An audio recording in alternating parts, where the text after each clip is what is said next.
Вториот аспект кој би сакала да го истакнам е поврзан со постапката за избор на шеф и на членови на јавното обвинителство за гонење на организиран криминал и корупција.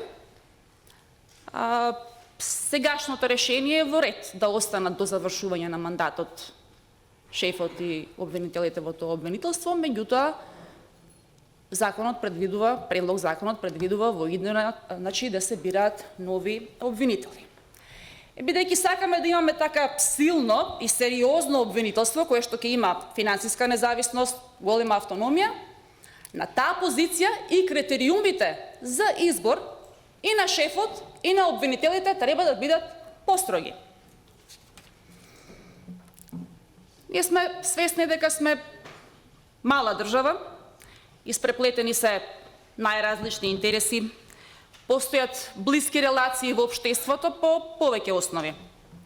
Како би го тргнале теретот и од советот на јавните обвинители и воопшто за зголемување на довербата на јавноста дека тој избор на тие јавни обвинители е без дамки, предлагам две измени да се направат.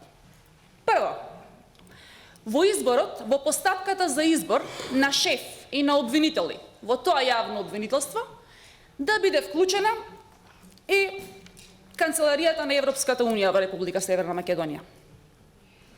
Тие да можат, директно да учествуваат во целата постапка, преку мониторинг, почнувајќи од моментот на интервјуирање на кандидатите до нивниот избор. И тие да имаат право да дадат своје мислење за тие кандидати. Вториот момент веќе беше спомнат претходно од госпоѓа Тасева. Јавноста треба да биде максимално вклучена.